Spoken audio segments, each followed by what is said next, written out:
Hello friends, रुईज किचनमध्ये स्वागत आहे। आज परत एक छान रेसिपी तुमच्याबरोबर शेअर करते, अंड्याचा पुलाव। खूप सुंदर, नेहमीप्रमाणे कमीत कमी साहित्यातली आपली झटपट होणारी ही रेसिपी आहे, अंड्याचा पुलाव। रेसिपी सुरू करायच्या आधी चॅनलवर अजून नवीन असेल, चॅनल अजून सबस्क्राईब केलं नसेल तर सगळ्यात आधी चॅनल सबस्क्राईब करून घ्या आणि बेल आयकन दाबायला सुद्धा विसरू नका, कारण का माझ्या सुंदर सुंदर रेसिपी कमीत कमी साहित्यातल्या तुमच्यापर्यंत सगळ्यात आधी पोहोचण्यासाठी बेल आयकन नक्की दाबा। चला करूया आजच्या सुंदरशा अंड्याच्या पुलावाला सुरुवात।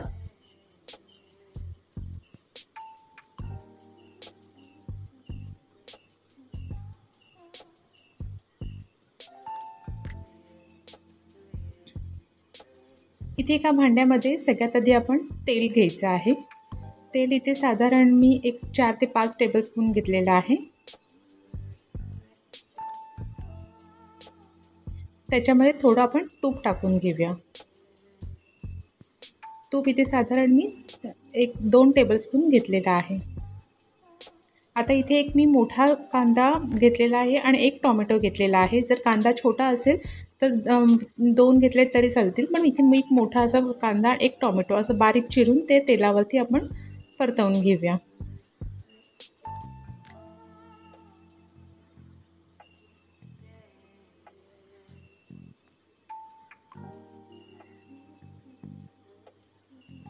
आता आलं लसूण मिरची ह्याची मी पेस्ट तयार करून घेतलेली आहे। ती आपण इथे 1 टेबलस्पून घेतलेली आहे। ती सुद्धा आपण कांद्यामध्ये व्यवस्थित मिक्स करून घेऊया।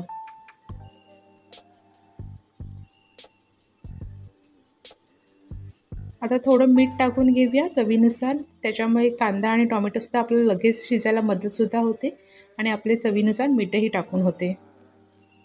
सगळं एकदा व्यवस्थित छान असं आपण मिक्स करून घ्यायचं।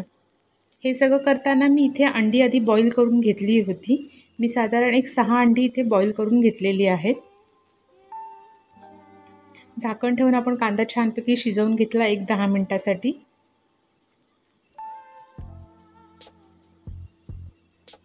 आता आपण त्याच्यामध्ये मसाले टाकून घेऊया। इथे मी 1/4 टीस्पून हळद टाकून घेतलेली आहे।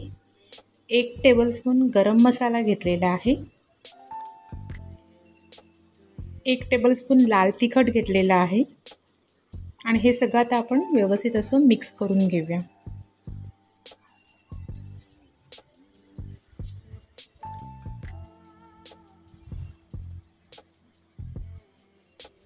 आता इथे मी आपला बासमती तांदूळ असतो तो तांदूळ घेतलेला आहे। तो मी साधारण अर्धा तास जरा आधी भिजत घातलेला होता। तो मी आपला मेजरिंग कप जो असतो त्या कपचा 1 कप तांदूळ घेतलेला आहे। आता तो आपण सगळा भिजलेला तांदूळ आपल्या कांद्यामध्ये मिक्स करून घेऊया।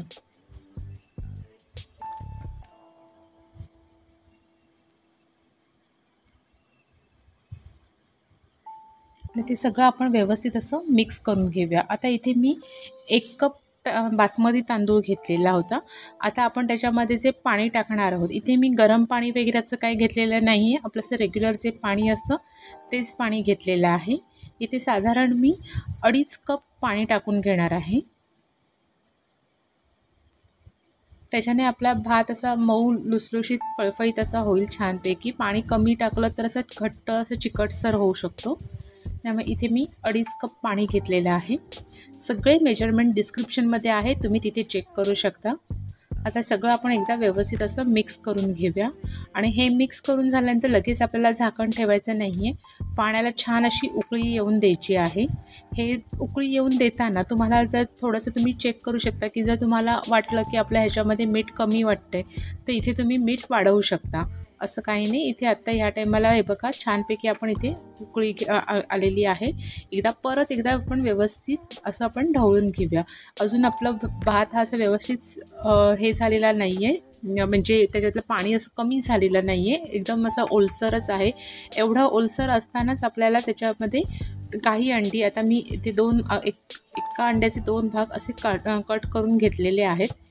तुम्हाला अख्खी अंडी टाकायची असतील तर तुम्ही तशीही टाकलीत तरीसुद्धा चालेल। आता ही अंडी आपल्याला नंतर आपल्याला भाताला वाफ द्यायची आहे, तर त्याच्यासाठी मी आता अर्धी अंडी आहे ती आधी पहिल्यांदा अशी अलगद असा तांदूळ त्याच्यावरती टाकून घेते, म्हणजे ती आपली आतमध्ये व्यवस्थित राहतील आणि त्याची टेस्ट आणि आपल्या भाताची टेस्ट असं जरा मिक्स होऊन जाईल।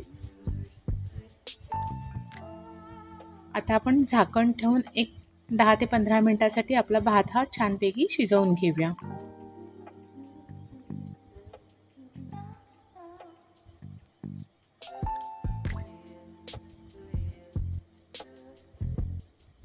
हे बघा, सुंदरसा आपला भात हा शिजलेला आहे. आता अजून एक्स्ट्रा तुमच्याकडे अंडी असतील तर ती अशी वरती गार्निशिंगसाठी लावलीत तरीसुद्धा चालू शकता, किंवा आपण आतमध्ये ऑलरेडी अंडी टाकलेली आहेत आणि थोडी कोथिंबीर टाकून आपण ते व्यवस्थित असे छान तयार करून घेऊया. आणि अशा पद्धतीने सुंदर टेस्टी आपला अंड्याचा पुलाव हा तयार झालेला आहे. पटकन कमीत कमी साहित्यातली आपली रेसिपी, करायलासुद्धा टाईम कमी लागतो आणि आपले जे काय त्याच्यामध्ये आपण इन्ग्रेडियंट्स टाकतो ते सुद्धा खूप कमी असतात. आणि टेस्टी अशी ही रेसिपी कशी वाटली मला नक्की कमेंट्स करून सांगा.